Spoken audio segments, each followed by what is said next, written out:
Hey guys, what's going on? It's Cassie and Rachelle, and I'm excited to have you back on my channel. You've come to the right place because my channel is all about DIY, wellness, and adventure, and a lot of the adventures that I went on with my husband involved growing in my wellness and going on some crazy adventures in Haiti. So for this first season, it was called Risky Witness, the Nabalis Abroad. It is now called the Nabalis Adventure, so we invite you to tune into the adventure, subscribe to the page so that when new episodes come, you'll know. This season is audio only, but the next season coming, season 2, is going to be audio and video. Woo! So we invite you to come along for the ride. Enjoy episode 3 of season 1. What up? What up? What up? It's your girl, Rachelle. And I'm Rafiq. Is that how you think I sound? Oh, yeah. Okay. Remember when you used to hate I would do your impression and it would sound exactly like the same impression I would do of my 5th grade boys? Yes. It's very accurate. discouraging. No. No regrets. Welcome to the 3rd episode of Risky Witness. So glad to have you here. Yeah, dude. If this is your first episode, even though it's our 3rd, welcome. And if this is your 3rd and you've heard every one, so nice to have you along for the ride. So today on the podcast, we are going to be talking about what our first month was like here. And because our first couple of months, I know I was low on the social media radar. I wasn't sharing too much. I was just trying to be present. Also, the Wi-Fi situation was trash. Yeah. But our first couple of months here, we were actually staying with friends of the family. Mm-hmm. And it was an interesting situation. No centralized AC. One window in the room where 5 people sleep. Very hot. It was just a lot of changes. I think one of the biggest adjustments for Rafiq was the language. I have some people ask me specifically, how are you doing with Creole? Mm-hmm. And I say, I'm doing okay. I could be further along if I spent a lot more time studying. But it's also important for people to know that you didn't learn Creole before you got here. Yeah, my first actual studying of Creole took place when we arrived here. Mm-hmm. Before that, it was little stuff a few words or phrases or whatever. Like food and rice and bean sauce. Yeah, so actually getting here was the first opportunity. I actually broke out a notebook. All right, I'm gonna try to learn this. And in the beginning, I was doing okay, but then I got really busy with work and other things, and I've kind of been coasting. But I'm at this place now where my comprehension is really high, but I'm hoping to then grow my vocabulary and my speech as well. Yeah, I'm super proud of you. I've definitely seen your growth and the way that you attack learning the language without using any software. I know you're using Duolingo now. Yep, Duolingo. Yeah, we don't have a sponsored ad or partnership with them, but we will accept one. Yeah, if y'all trying to sponsor somebody, we're here. Yeah, but I'm teaching English to Haitian people, so we started to notice these patterns in how people learn languages. And we were staying with friends of the family, like I said, and they do not speak any English. Our host family also had hired help who would cook and clean. And in times when nobody else was around, including me to translate, you would just jump into conversation with them. Mm-hmm. And it made for some hilarious times. There was definitely a time where I was at the house by myself. I think you were off at the place where our house was being constructed. Mm-hmm. So I'm just chilling at home. But I'm also kind of a naturally helpful person. I agree. So when I see that somebody needs help, I will try to help them with something. So the people that we were staying with, they actually owned a small little store. And while I was sitting out on the porch, I noticed that they had this system where people would buy a bottle of soda, they would drink it, and then they would bring the bottle back. There would be an exchange of money, and then the person would leave. So in my mind, I'm like, oh, they're paying for the drink, but they're not paying for the bottle, so the bottle's kind of just like a rental. And you bring the bottle back, and then you give the person a little bit of money, and then they're good, right? And then they leave. So I was trying to talk to the woman of the house and explain to her, hey, I see sometimes people come and they bring their bottles back and you might be busy. Like, I could help with that, where I just kind of like do the exchange. Pause. Now think about all the things that he just said and think about how much Creole he is equipped with to actually communicate this. So how did that conversation actually go? What came out of your mouth? I was like, okay, tout moun, potla, ouvle, boute, gramoje, So what you just said was, everybody, door, you want big bottle of soda? So now she's trying to understand so hard, and she talks a mile a minute.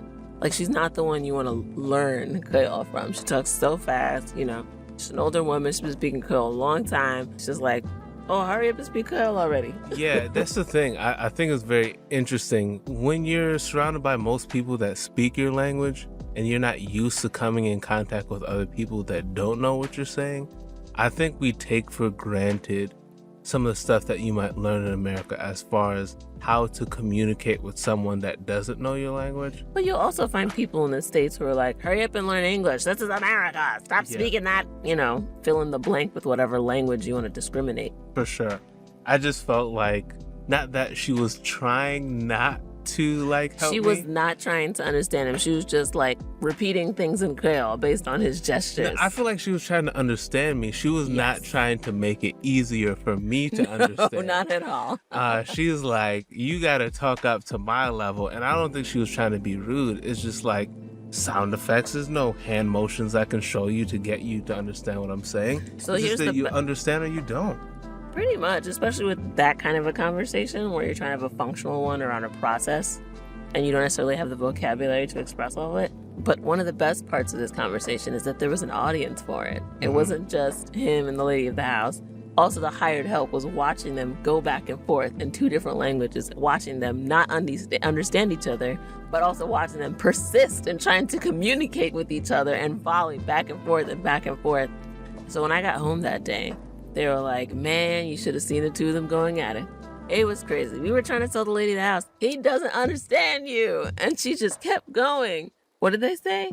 They said we sounded like two babies trying to talk to each other. Yep. And so I want to repeat that I'm so proud of you and the progress that you've made in speaking Creole.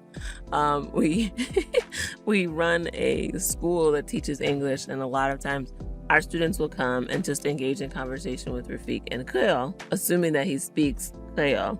And I want to say many times you've got something to say back, even if it's not a full sentence, but your comprehension is pretty high, and you could respond with a 1 or 2 word response.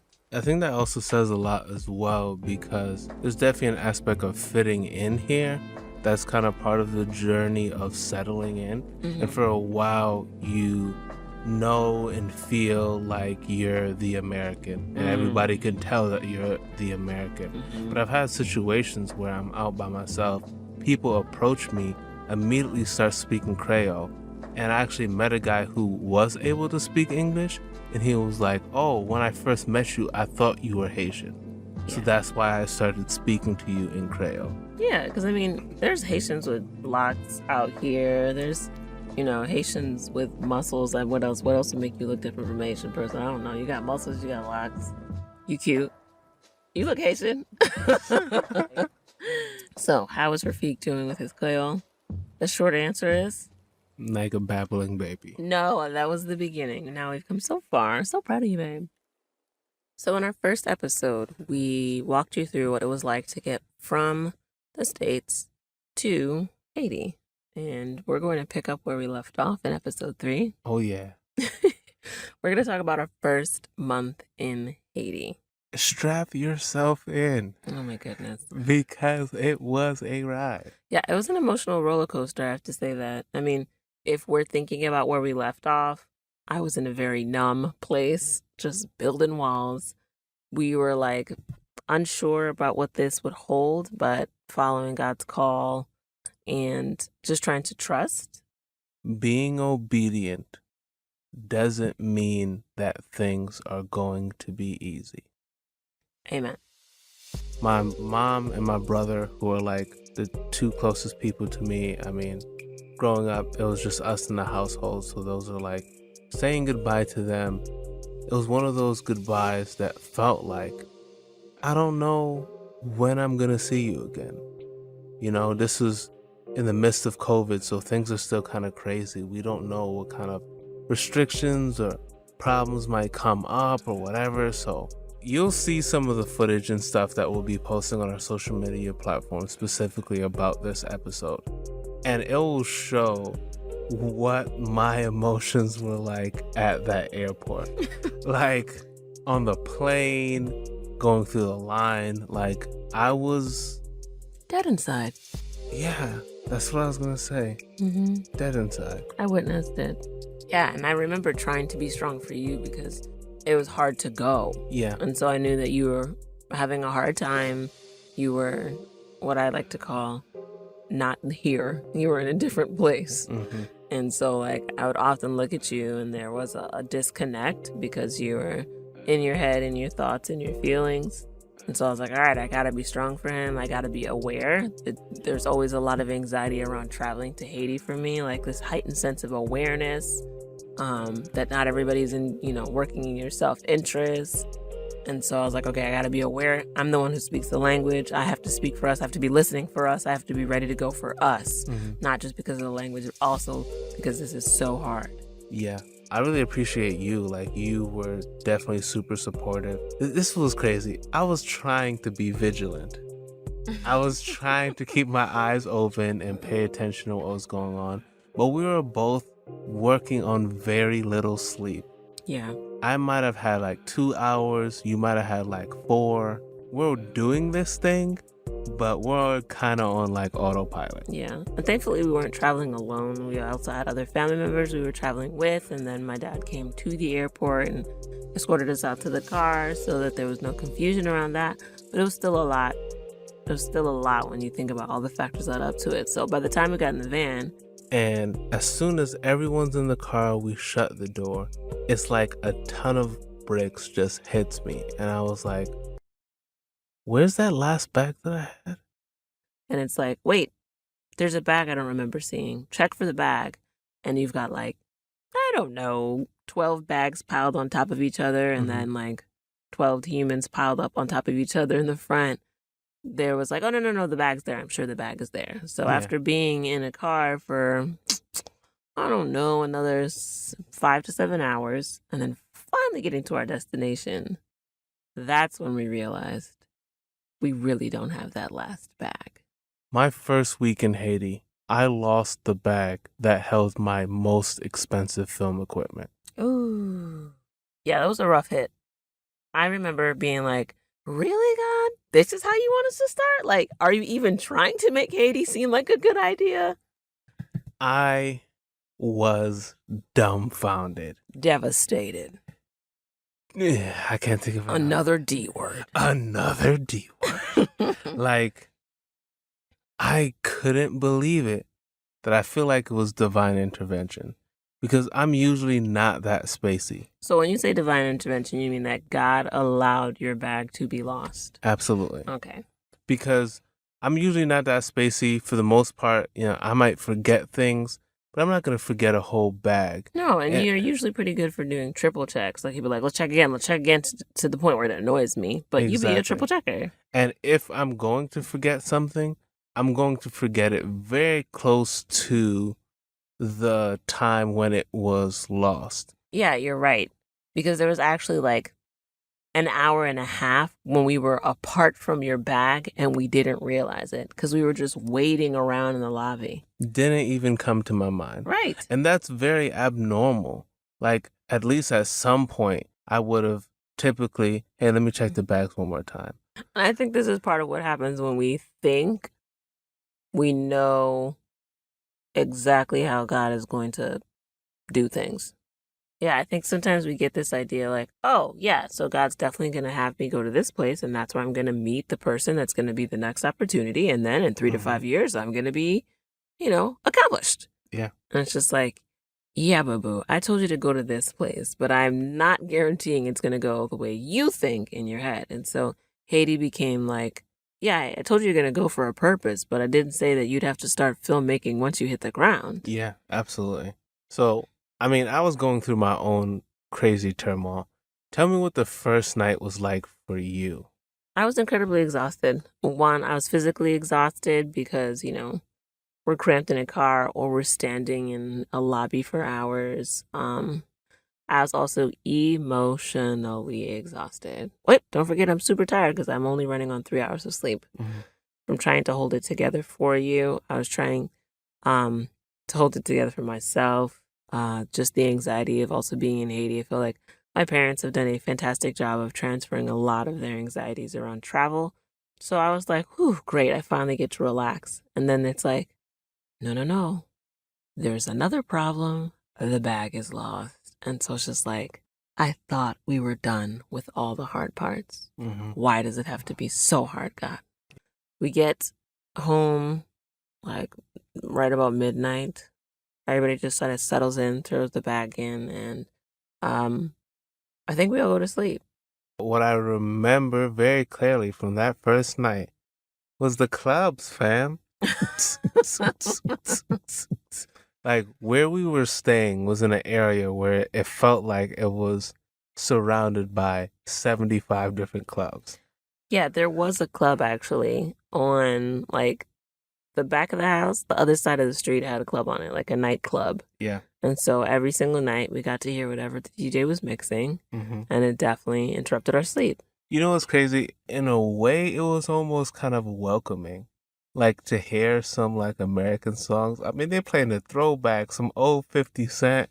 I'm like, bro. This is true. There was 50 Cent played. I was like, yo, okay. It might have lightened the mood a little bit. Mm-hmm.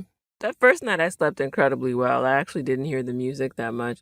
But it was December. And so typically that's around the time that people have more time and they're looking for events and they're looking to go out. And there was a park not too far away that had like a stage where people would actually have shows, and the town would have events, and they would play their speakers incredibly loud in the direction of our house, and we would hear it all. Yeah. And then there were fireworks Mm-hmm. that sounded like gunshots. Ba, ba, ba. The Yes. first month it was hard, and here's how I know it was hard, because it was layer upon layer. Are we going into this right now? Yeah, let's list all the sounds, shall we? We used to be able to do this so good. So there was the clubs, the events in the town square. Mesdames et messieurs, blah, blah, blah, blah, blah, blah. Yeah, there were also the cats that were constantly in heat, and they'd be like, the whole night. That was beautiful. Thank you. Thank you very much. And then there were dogs barking. Hoo, hoo, hoo. If you were lucky, you could also hear people beating dogs in the night. There were too many nights. I didn't enjoy it. I'm sorry. Then there are the sounds of the mosquitoes that are hovering around your head. I wouldn't call that your best mosquito name. It was borderline kitten. It was kind of adorable. I'm sorry. The mosquitoes are much more intolerable. Yeah, there were all those sounds.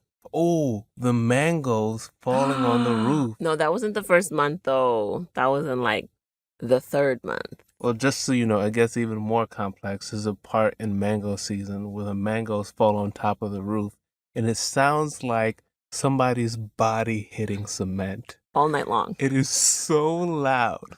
Like, there was one night, one fell and exploded. I jumped out of bed, ran to the door with my fists up because I thought somebody had just kicked the door in. And I'm like, tonight you die, sir. Yeah, those sounds are pretty intense. So you go from the sound, then you go to the temperature. Mm-hmm. We're going from staying at my friend's place, and she keeps her place pretty cool. I'm Yeah. talking high 60s. Yeah. Right? And now we go someplace where there's no centralized AC. There is one fan in the center of the room, and our bed is not in the center of the room. There is one window. It's hot, fam. Yeah. So we went from high 60s to like low 600s. Yeah, that's accurate. And that was December. So they're like, oh, it's actually really cool right now. And we're like, you lie. You lie, and it's not right. It was hot for us. It was incredibly hot. Let's talk about like what happened during the daytime. So you did a little bit more exploring than I did. I think after the whole luggage situation, I was kind of stuck at home for a couple days, just trying to cope. Yeah, you were pretty demoralized. You're like, I don't want to go anywhere. I need to be here in case somebody wants to pop up with a bag, or in case somebody wants to go back to the Capitol real quick. You just thought we were just gonna like pop up and go, and I'm just like, baby, it don't work like that. But I have to say this though, we had some people who were really, really doing everything they could to help. Like my friend Marianne, who got on JetBlue, and she went full. Like, no, I'm going to call you every day and you're going to respond. Mm-hmm. And she was helpful. And then we had other friends who were calling any connect they had at the airport to get us the bag. Yeah, I think that was a really important moment for me because I had just left what I had known my entire life to be like my family, my core family, right?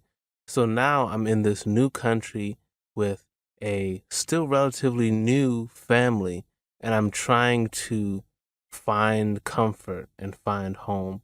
And I think in that moment, seeing everybody, your sister, your mom, your dad, everybody gather together to start to try to help get this bag back, it really helped me feel supported.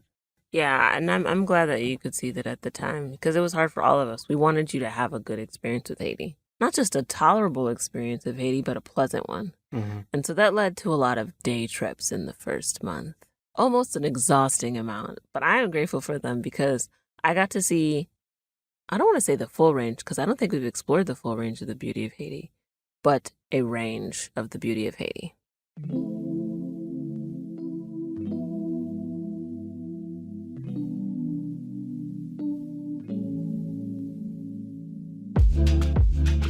Hey guys, it's Rafiq and Rachelle. Yeah, I'm here too. We just wanted to take a moment and ask you if you could help us share our stories, aka this podcast. We believe our stories can give people hope and encourage them to take worthwhile risks. You can share our posts about the podcast on IG or Facebook. Another big free way to help is to send a couple of people the direct link to the podcast. And if it seems like too much work, maybe just rate it for us. It makes us pop up in searches more, which allows more people to find us. So thanks for spending time listening to us and helping us reach more people. Yes, the range of the beauty of Haiti. We saw beaches, sandbars, valleys.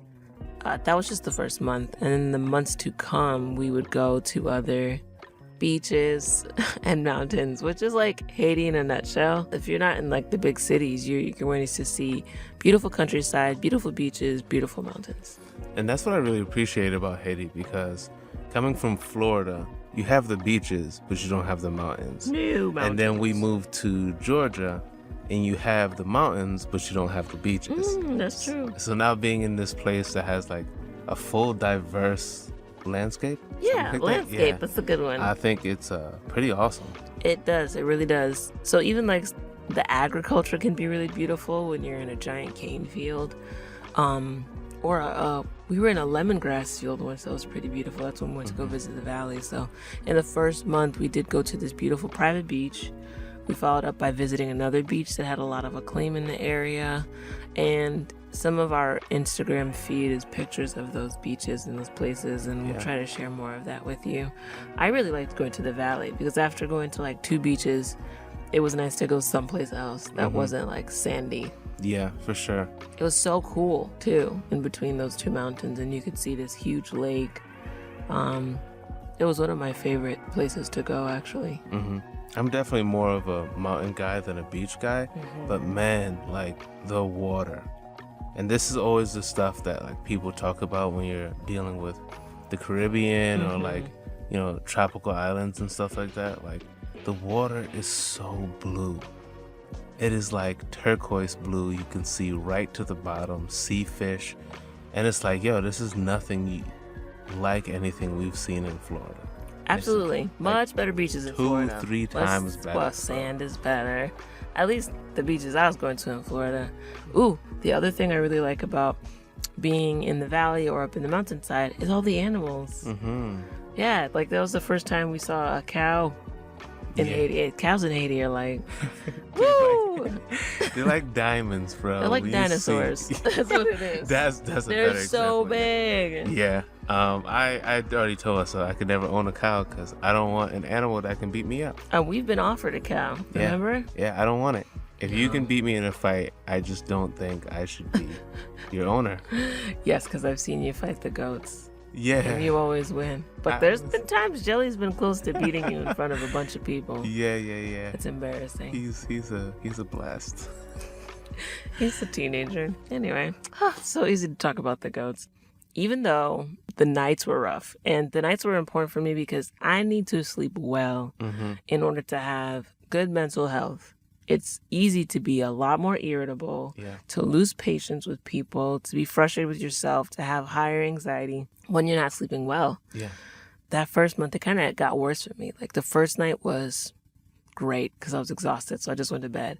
And then I couldn't understand how it got harder to sleep every night. Yeah. And then after like a couple weeks, we moved from that one bedroom with the one window out to sleep in the living room with my mama because it was just cooler. Yeah.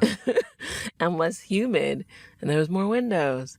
And it didn't actually get better. This is another aspect to the sleep game that we didn't really talk about, which is like the electricity outages. Yeah, that's huge. Because, you're in this hot room with one fan, and it was really like two fans. But yeah, that's true. Because the electricity is sometimes inconsistent, like you might have it for 12 to 16 hours out of the day, but you don't know when it's going to happen, and they might take it away in the middle of the night.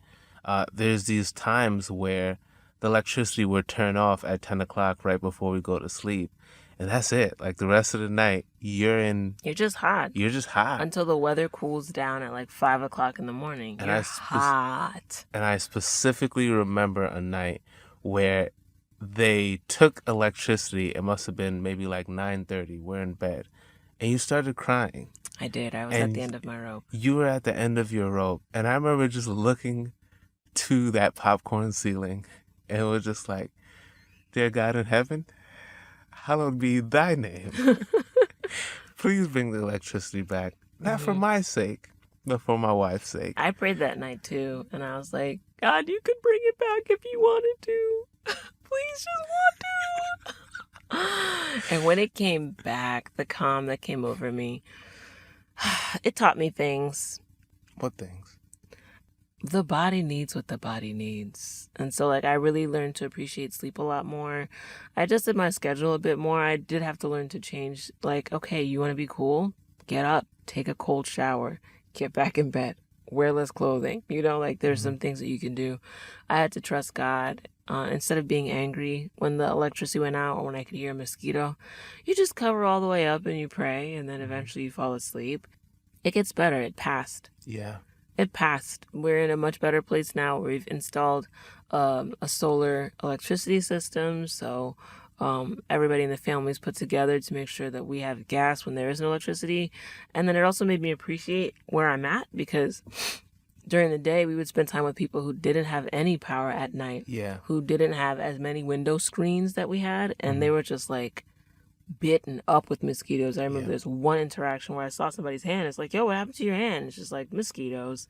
And their hand just looked like, I don't know, the dark side of the moon. There were so many craters and bumps in it from like the mosquitoes assassinated him. And so like, even though the buzzing at night can be hard and waking up itchy is hard, my hands don't look like his, or they didn't look like his. So I learned to appreciate the privileges that I had, even in that really rough adjustment. And then I learned to appreciate even more the privileges that I had in the U.S. Because there's some things you don't think about. Yeah, being here is humbling, man. It really changes your prayer life for sure. Amen. Like, never prayed for electricity to come back. So hard. And one thing that I've noticed in traveling, being here in Haiti, traveling to Africa, different places, man, people learn to live life with less. And sometimes when we come with our like overseas mentalities, like, oh, this person's life must be horrible because they don't have all the things that I have. Yeah. It's like, no, sometimes they're living a better life than you because they've learned to live with less. Yeah. And they're content. It's the contentment that's huge. I mean, the Bible talks about being content, but to actually live it out and find a way to be content on 4 hours of sleep or like low quality sleep because mangoes have been popping off like bombs through the night. That's not every night. It's not every day. The mango season passes. There's a time when the mosquitoes kind of like chill out for a bit. Yeah. So there are blessings. Seasons change. Yeah. So the luggage story. As you know, several days passed by. I want to say about a week. It was a strong week. A strong week went by. Still no luggage. After all the calls, all of the support, just nothing had really happened. Fortunately, we had someone who was visiting with us who was actually going to be traveling back to the States. So this was an opportunity to go back to the capital. So I'm like, yo, I'm in. If there's a chance, even a small chance of getting my bag back, I want to be there. So I hopped in the car. We get to the airport and I'm walking in with your dad. And I mean, I'm just praying the whole time. I'm just like, God, we're all praying with you. Your will be done. Whatever you want to do, I know you can bring it back. I believe in you. I trust you. I didn't mention this earlier, but I had actually spoken to my pastor during the time of waiting for the luggage. And one of the things he shared with me was just depend on God. Like when we are in this place of we have nothing else but to trust and depend on God, He will not let you down. There's literally nothing I can do. My hands are tied. I'm just going to depend on you. So we finally get to the lost and found counter. My father-in-law talks to the guy, explains what the bag looks like, explains, what had happened. And he goes in the back room for like 3 minutes. Felt like 30. And I'm just sitting there. And I'm like, and the door opens. And I look at his face, but I don't see anything in his hands. But then he raises his hands, and there's my bag. Praise God. I think of just anything that I learned in the first month in Haiti. Through all the ups and downs, God remains faithful. And I think sometimes as Christians, we get to this place where even when we're encouraging people or people are encouraging us, we just say, just have faith, just hold on. But I feel like we misconstrue that sometimes and put it in a perspective of like, it's all about us holding on, our strength, our faith. It's not about that at all. That can't be it. It's about God's faithfulness. Yeah. It's about who He is. The effort, the work is on Him. It's not on us. What I've realized in my walk with God is that it's never about my strength to hold on to God. Because I don't have it. I can't hold on to the Lord. Let God hold on to me because I'm gonna let go. Yeah. And so I'm grateful that God always does. I see how your experience with your luggage was about God's faithfulness. I think my experience in my first month, what really showed up for me was that seasons change. This too shall pass. We serve an unchanging God. When so many things can be so unpredictable and sometimes negative, things change. Yeah. You won't necessarily be in pain forever. Things won't hurt like they used to. We'll adjust. We'll get stronger. We'll learn more. We become flexible. People are super resilient, but resiliency takes time. You don't become resilient in a day. We watch so many movies. My favorite part is the montage when they like work out really hard and they condition and then they couldn't do one pull-up and now they're doing 10. And even though the montage happens in 30 seconds, 45? Yeah. That in real life takes months, yeah, sometimes years. And I want to say it's us being here. How long have we been here? About a year and 3 months. Yeah, about a year and a quarter that I'm starting to feel settled. Yeah. In a positive way. That's beautiful. It takes time. Part of the struggles that we've encountered in moving to Haiti and in being here has made us stronger, and I think has made our faith stronger. Mm-hmm. Like in times past where something might send us off the rails or get us to cry or fall apart or doubt God. Man, sometimes when you go through some things, like the other stuff just seems small. Dealing with the loss of luggage, dealing with leaving my family, dealing with all the changes of being in a new country, like that stuff, and then seeing God turn it around where now I feel at home. Now I enjoy being here. Now the sleep is bomb. Now everything is, so much better. You're just like, I have experiences that I can pull from. It's like, no, I've been here before. He's going to work it out. I wanted to speak to somebody who has been trying to be strong for somebody for a while. Maybe you're the space holder, you're the encourager, the hype person, and you feel a lot of pressure to hold it together and to be strong for somebody else who's having a hard time. I just want to encourage that space holder, that person who is there for so many people all the time, to also take care of yourself in those seasons and take time to get connected with your source of strength, because your strength will run out. But you have someone whose strength never runs out. They're the source of all strength. So, tap into that.